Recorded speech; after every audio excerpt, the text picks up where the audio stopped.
Greetings, everyone, and welcome to this bonus episode of the Hired Geek Podcast, episode number 138 with Ingrid Toppelberg, Chief Product Officer at Cybent.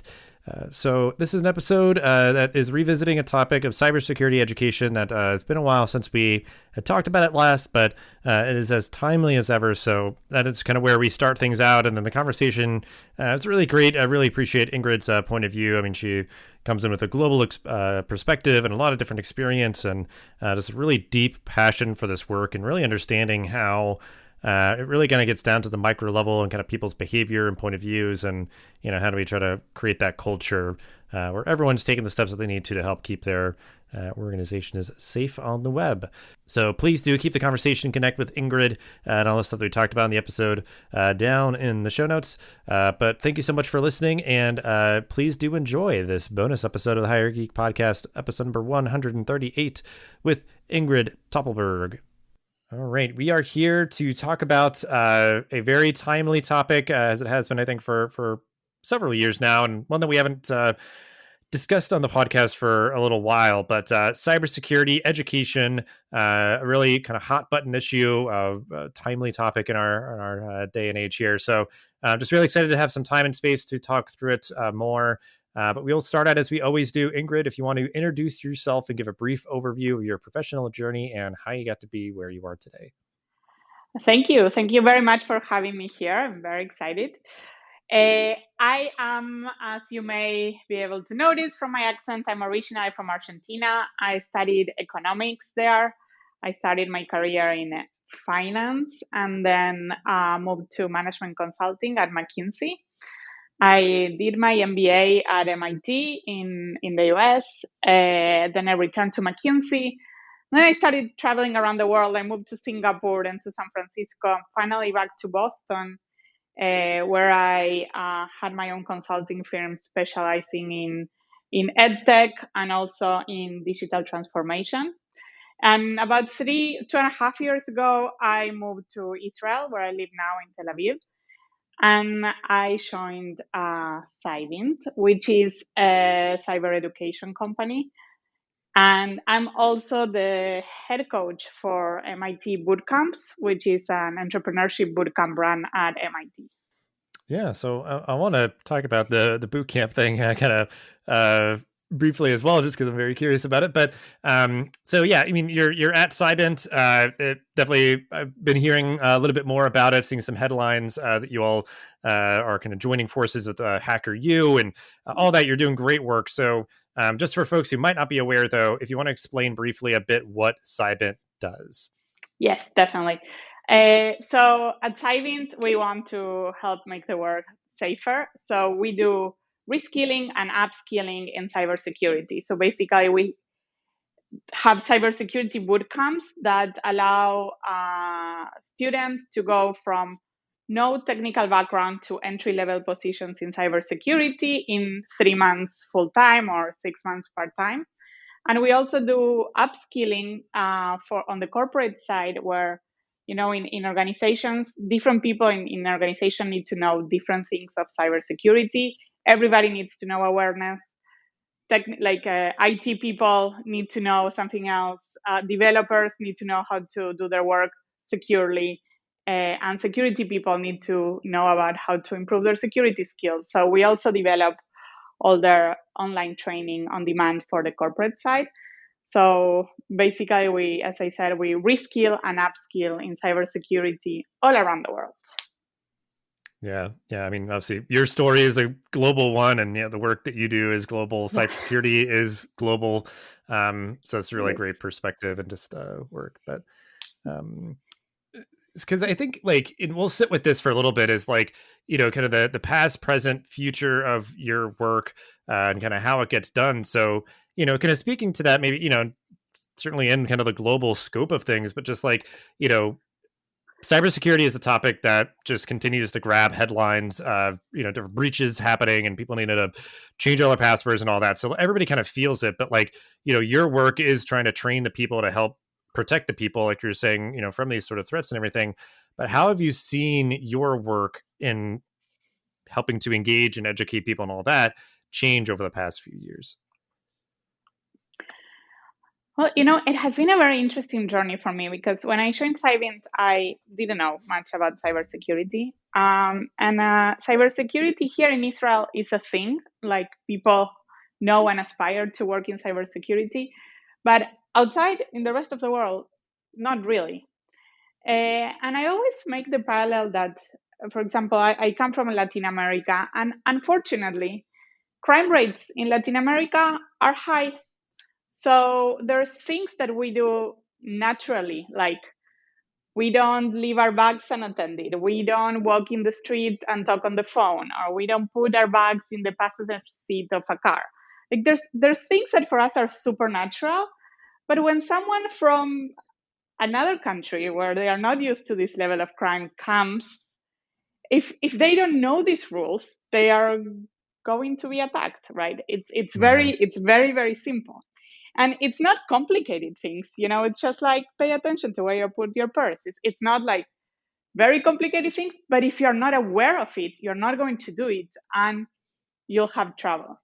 So I think with cybersecurity, I discovered that it's the same thing. Like it's a whole new dimension of our lives where we are now vulnerable, and we need to know about it, and we need to know about do something about it and proactively address it, because otherwise it's like landing in Latin America without taking any precautions, and you will be exposed. Maybe that's nothing happens, but there's likelihood that it will.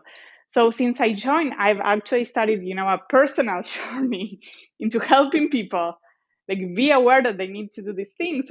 Everyone from kids to like teenagers, adults, and also like the older generation, because they are also the most vulnerable in the sense that they don't feel comfortable with the technology. So they don't take the basic precautions. If someone calls them and tell them there's an issue, they're going to act, they're going to get nervous. So I've seen this become a very personal kind of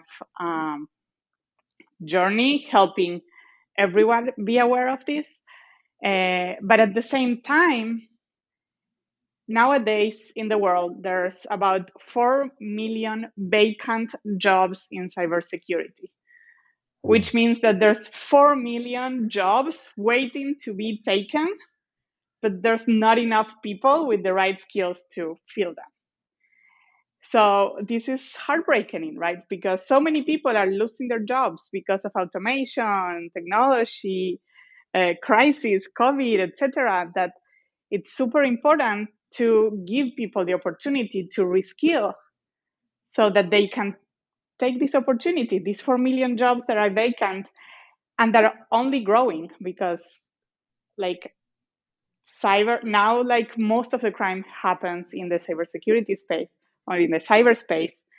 And as you have seen in the last, I don't know, in the last year, there were several cases that were very resonant, very popular, more in the popular media also. So it's bringing more awareness into these issues. And also, as everything moves online now, the fridge is online, my watch is online, everything is online. We're also more vulnerable.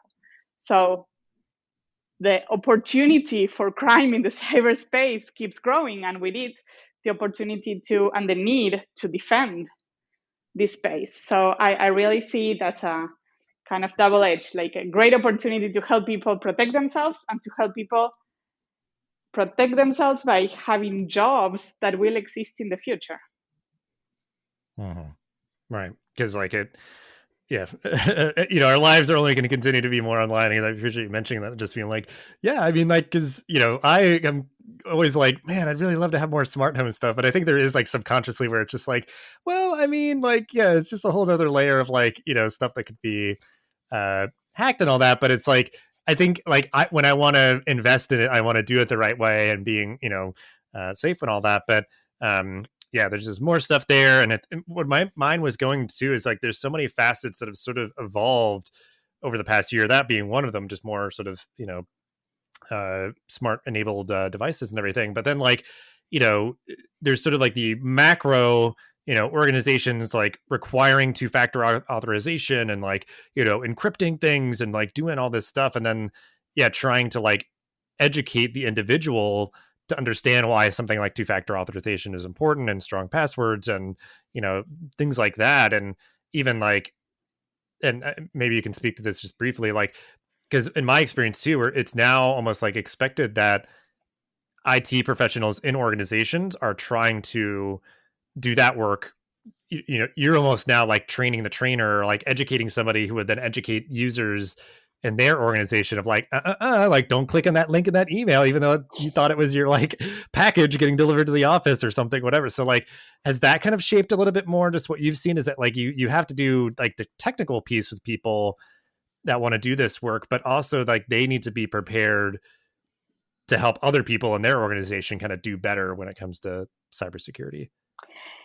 Yeah, well, in general, organizations, what they do is that they have, this is called awareness. So these basic things, like the basic cyber hygiene that you need to know, like don't click in links in text or in emails, and change your password, etc. It's called basic cyber hygiene or awareness. And so organizations usually either develop their own training or hire a company to, like us, for example, to develop deliver their training. What I've seen definitely is, again, the awareness, even in big organizations, of the need of this is not as big as we would need, unfortunately. So it's increasing. It's, there's more awareness in the US, there's more awareness in developed countries, but it's not the same awareness everywhere in the world. So there's definitely a huge growth on the awareness of the organizations that they need to train their people in these things in order to be safer and not be vulnerable to attacks. So this has definitely changed. It's expanding more, and it's becoming more. Also, some countries have it as a type of compliance, like you have to do cybersecurity awareness. So this has also expanded the market quite a lot. And yeah, so it's definitely growing everywhere, and I'm very happy it is because it makes us safer. Absolutely. So, when it comes to that sort of education piece, people that are coming to Cybint, and even like the work you're doing, with MIT and everything, the kind of boot camp format and everything, it's quicker, more intense, and getting people towards kind of being more gainfully employed in this space. So I'm just curious because, like, I guess I'll kind of set you up for the answer. You can kind of maybe expand on it. Like, this world, this space and everything is changing so quickly. So I imagine boot camp is the only way that you could really keep up with things. But I guess just, yeah, how do you see the format of a boot camp kind of serving student needs here well? And, one, maybe kind of the time, but I'm hoping maybe if you could speak to like cost or other things that sort of just like this all just kind of fits well together to kind of serve student needs well. Yes, definitely. I'm a huge fan of the bootcamp model. Here in Israel, also, we've proven that this works from the military. Like in the military, you have 3 months to reskill 18-year-olds into different things, right? You have 3 months, not a lot. Like the military service is 2-3 years. And so you cannot spend years training them. They have 3 months. And so it's a very intensive process that they go through, and then they just start working. So we kind of adopted that methodology. And I think it's super important for several reasons. So like a 4-year degree has great things. It's good. Like some people are lucky enough that they can actually take 4 years of investing in their education and learning and having the whole experience. There's a lot to say for a 4-year degree. Not everybody has the opportunity to do that. It's expensive, it takes time.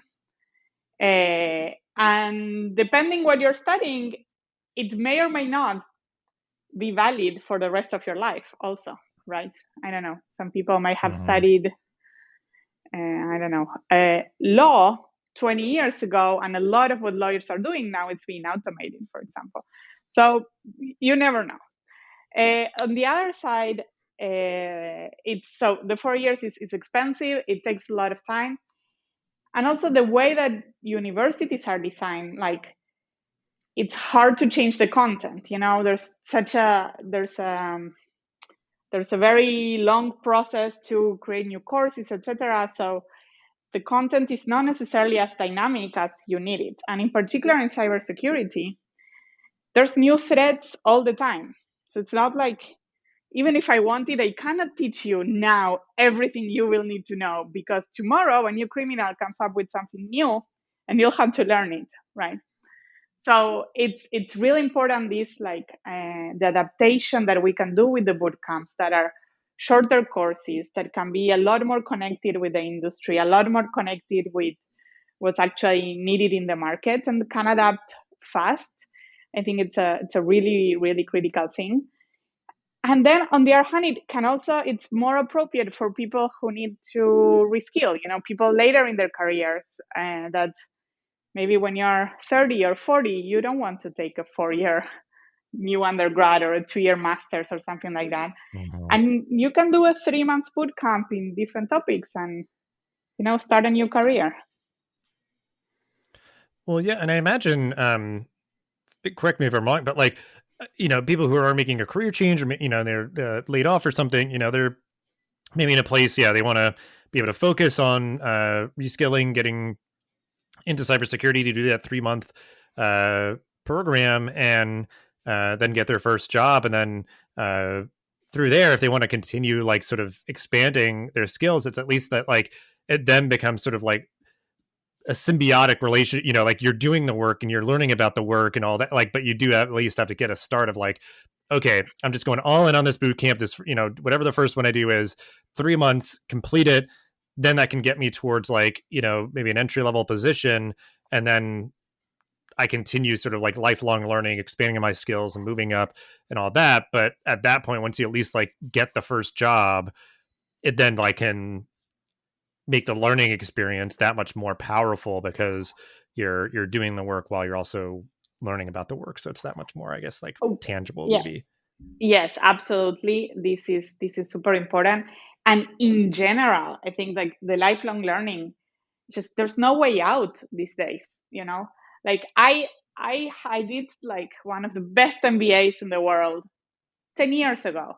10 years ago, AWS was just starting. The cloud was this like whole new thing that we didn't know if it was. I was actually doing work, like projects, like trying to estimate if the cloud would work or not.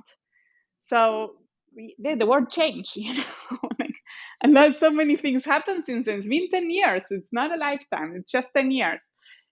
So I find myself needing to learn new skills. Okay, what's artificial intelligence? What's IoT?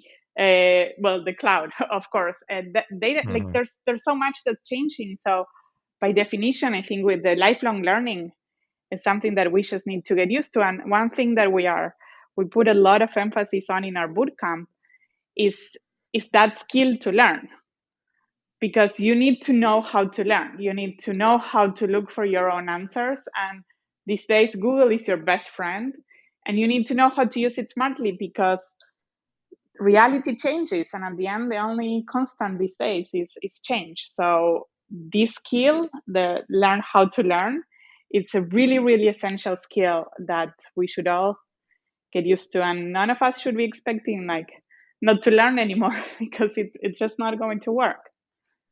Well,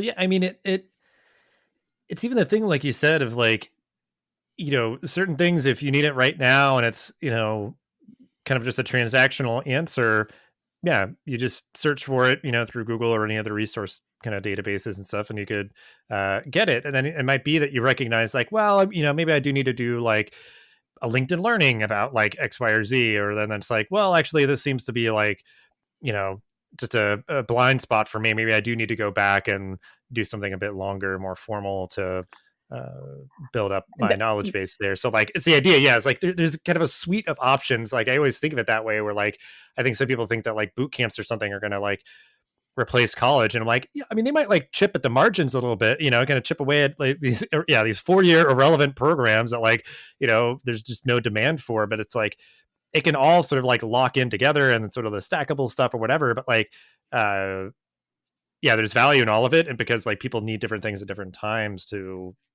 learn different things at different times. So yeah, I'm definitely not saying that Google has all the answers and that with a search we can learn anything. No, definitely not. But when you have the itch, when it's like, oh, I need to figure out how to do this, the learning is so much more effective than when I'm learning something that I may or may not need someday.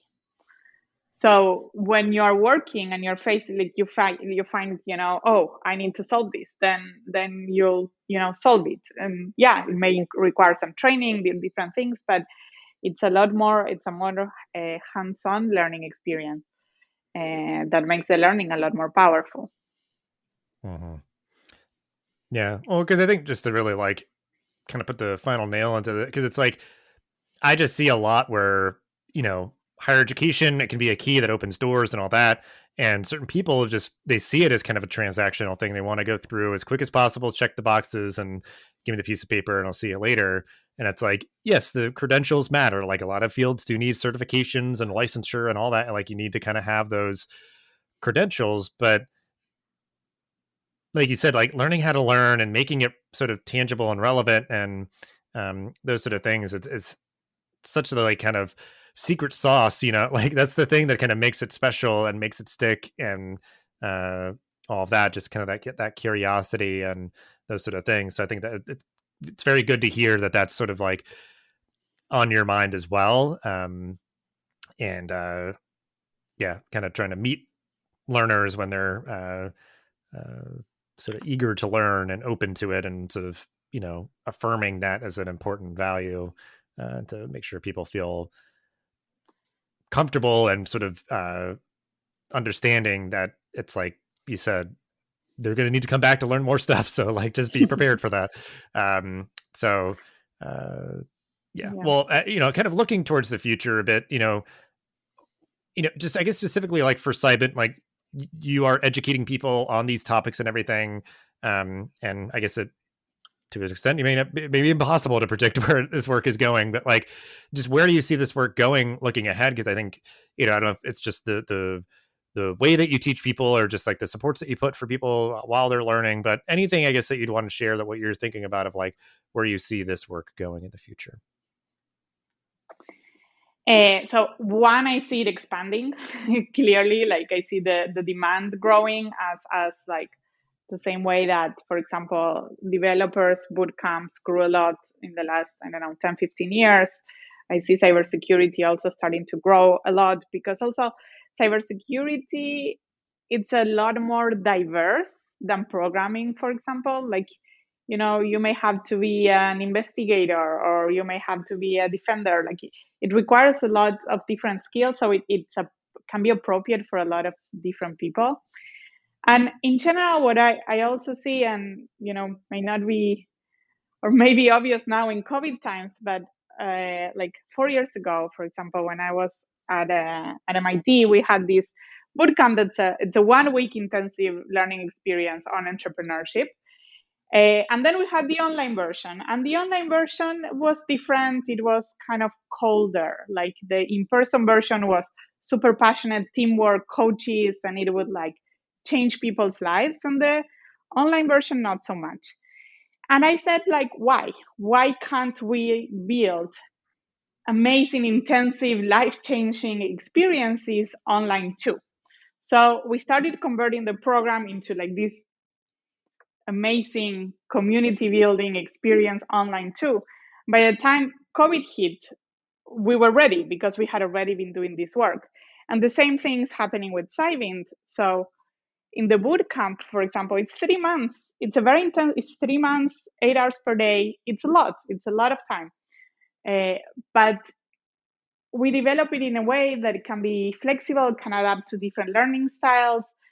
E-learning offers so much opportunities. And so the reason I'm saying learning is because our content is online. So it's not like a teacher is talking to you and teaching you all the time. Our content is in our platform and we have all the practices in our platform, but it's with a cohort. You wake up every morning and you are with your cohort and you have teamwork, and then you go work on your own during the day, and then you come back in the evening. and you go through this experience together. You don't go through it alone. You go together. Mhm. This allows us to scale a lot more. We are able to train a lot more people because we can do it remotely. You're able to reach a lot of people that otherwise would not have been able to make it to, say, the big cities or the big centers. So I definitely see this. It's a bootcamp experience, but it's also the remote bootcamp experience, while it's also building community and cohort and peer support that I see where we're going. This is the way that you can really scale education and give opportunities to so many more people. Yeah, and I mean that's music to my ears because I think just been hearing a lot and sort of like really appreciating that so many people are recognizing uh, the responsibility that higher education has to truly embody that value of like the exclusivity is not like that should not be the marker of like prestige and all that. It's like how many people are you serving, how many lives are you impacting through the work that you're doing, and like that being a guiding force for how organizations like yours are making decisions is like like we should have these kind of dual modalities. I assume as things kind of reopen that you'll want to still have that in-person experience for people that choose to have it, but like I mean the opportunities to reach learners all over the world through a high quality kind of digital learning experience, it's like it's almost a moot point. It's like, well, if you want the in-person experience, it's some people's preference. Like, go for it. You want the online one, it's here for you too. Or if you want to, you start with one, you finished one, and then you went to another one. You want to do it online, like just those options are just like it's so crucial right now. I think to be able to adapt to those dynamic needs of learners nowadays. So, yeah, Yeah, it's really great to hear. Yeah. yeah, and definitely, I'm not saying that in-person education will disappear. Definitely not. And it's great for some functions and sometimes and some people, and it has a lot of advantages. But there's so much more that we can do. There's so much more that we can democratize education and share education, and also like by doing it remotely, you also open the doors to have people from different places work together, which is amazing. There's so much to learn from having friends around the world. And, some people are lucky enough that their education or where they work offers this, but most people are not. So being able to have these online experiences where you're building community and you're connecting with people from other places in the world, it's amazing. It's amazing at so many levels. And it increases, even in cybersecurity, it even increases our capacity to stay safe, because diversity brings more creativity, better problem solving, and hence you're better prepared to anticipate the attacker's moves. Mm-hmm. Yeah, absolutely. That's well put. As we wind down, I do always like to give the opportunity for any resources that you'd want to share, from your organization, or just anything that's catching your eye relevant to this topic that we can include in the show notes. Sure. So as you mentioned, we're now part of ThriveDX. That's a new education group which we are aiming to develop the trainings for the digital transformation of the world. And we have one of these podcasts on the future of professional education with Sean Dageney Clark. That's really good and talks about a lot about the topics that we have mentioned. And I can also suggest, if you go to our website, that we have a lot of articles talking about the advantages of blended learning, the advantages of how we can combine higher education with boot camps, and the topics we have discussed today. So if you're interested, you can read more there. Perfect. We'll definitely link out to all that. But as we always like to do to end the episode, if you want to share a final thought or a call to action to everybody listening, just to wrap everything up. Call to action: keep learning, keep striving to grow, be curious, do online learning. I'm a huge, huge fan of online learning. I'm learning Hebrew, I'm learning digital marketing, I'm learning management. Like the world is changing so much, and now we have so many tools in a little computers or a little phones, and that I think it's super important to stay curious and try to stay proactively relevant in the world that we live today. So yeah, keep learning. Great. Yeah. Such a great final thought here and call to action. Because yeah, and I'll keep echoing it because like it really embodied one, just sort of like a personal fulfillment, but like I've talked about it in conversation with certain people and they were just like, oh my God, I had no idea like so much was going on. It was like I took a certificate in esports management from University of California, and it was 4 like short courses that were like, just a couple of months each. I loved it. Like I just got personal fulfillment of like engaging in that discourse and that learning experience. And then like, yeah, I'm like just talking about stuff like kind of, just freely, like it's no big deal. And people are like, I had no idea what like was going on. Yeah, we're starting an esports thing at our university, whatever. And like, I don't know, like it just felt good because I'm like, yeah, I'm learning. I know stuff. This is so cool. Like, because it's just like not everybody knows this. And it, can make you more competitive for jobs. It can just, wow your friends and family in conversation. Yeah, But and during COVID also we learned to learn everything online. Now we're learning like to dance and to sew and to paint. Like there's really so much that we can learn that can enrich our lives a lot. So stay curious and keep learning.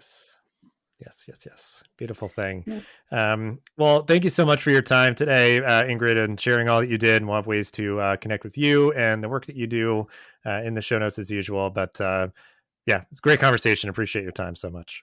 Awesome. Thank you very much for inviting me. And congrats on your podcast. I've been really enjoying the episodes. Thanks for listening to this episode of the podcast. Make sure to rate, review, and subscribe so you never miss an episode. Thanks again for listening, and we'll see you in the next episode of the Higher Ed Geek podcast.